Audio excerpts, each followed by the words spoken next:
আরে ভাই হাসনাত আব্দুল্লাহ আওয়ামী লীগ ও বিএনপির গোপন তথ্য ফাঁস করলেন। ভিডিওটা দেখুন এবং শেয়ার করে সবাইকে দেখার সুযোগ করে দিন। আমার অবস্থান ঋণ খেলাপিদের বিরুদ্ধে, লুটেরাদের বিরুদ্ধে, যারা ব্যাংকের টাকা গত 17 বছর বা আসলে আমরা এই কিছুদিন নির্বাচনকালীন একটা বিষয় পরিলক্ষিত করেছি।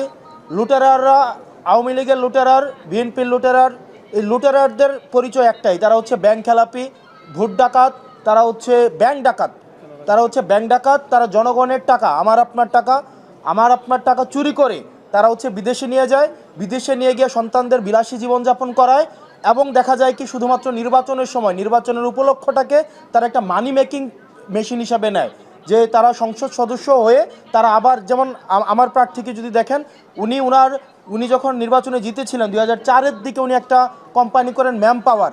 ওই ম্যাম পাওয়ারের মধ্যে উনি নিজে হচ্ছেন ডিরেক্টর, ওনার ছেলে হচ্ছেন একটা অংশ, ওনার ওয়াইফ হচ্ছে একটা অংশ, অর্থাৎ নিজের নামে লাইসেন্স নিয়ে নিজেই কাজ করবে এবং সেই টাকা আবার বিদেশে পাচার করবে। আমরা হাদি ভাই যেমনটা বলেছিল, এই যে ব্যাংক ডাকাত এবং ঋণ খেলাপি লুটেরারদের জন্য আমরা বাংলাদেশটাকে হারাম করে দিব। তারা শুধুমাত্র নির্বাচনের সময় তারা মূলত হচ্ছে তারা বিদেশি নাগরিক, অনেকে আছে বিদেশি নাগরিক, শুধু নির্বাচনের সময় দেশে আসে সুসময়ের পাখি হিসেবে, যদি উত্তর দক্ষিণ হয় তারা আবার বিদেশে চলে যায়।